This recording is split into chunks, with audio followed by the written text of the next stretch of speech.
Assalaamu calaykum waraxmatullaahi tacaala wabarakaatuh. Dhegaystayaashannada sharafta mudan ee hawada nagala socdow, markasta waxaanu isku dayeynaa inaanu idiin soo gudbino waraysiyo iyo barnaamijyo xiiso badan oo idin xiiso geliya. Maanta waxaanu idiin haynaa barnaamij aanu ku eegayno geedi socodka siyaasadeed ee ururka ONLF iyo shirweynaha afraad ee uga socda caasimada gobolka Shabeelle ee deegaanka Soomaalida ee dalka Itoobiya. Haddaba waa ONLF. ONLF waxay ahayd urur xornimo doon ah oo ka dagaalama gudaha Itoobiya, waxayna dagaalamayeen muddo 35 sano ah.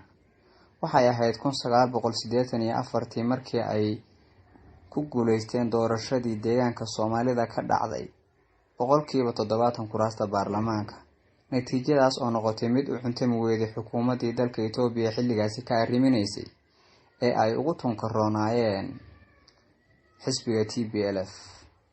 Haddaba natiijadaas kadib waxaa xabad sanka laga geliyay ururka ONLF oo lagu kalifay in ay duurka galaan oo ay dagaalamaan.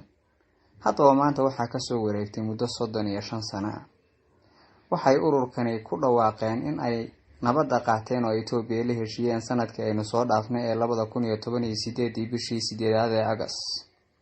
Xilligaasi oo ay sheegeen in isbeddelka Itoobiya ka dhacay awgeed iyo ka geeska Afrikaba ay tahay in ay ka faa'iideystaan oo ay la jaan qaadaan iyaga oo isu beddelay xisbi siyaasi ah oo raba in ay ka qayb qaataan doorashooyinka Itoobiya.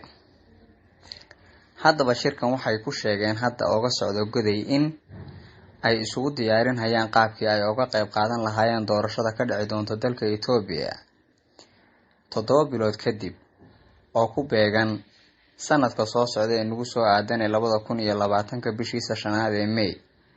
Haddaba sideed u aragtaa dhageyste? Ma laga yaabaa in sidii 1984 sanka xabad laga geliyo haddii ay ku guuleystaan kuraasta ugu badan ee deegaanka?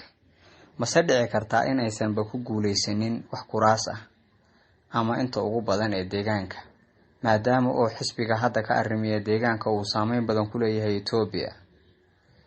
Fikirkaaga noogu reeb qaybta hoose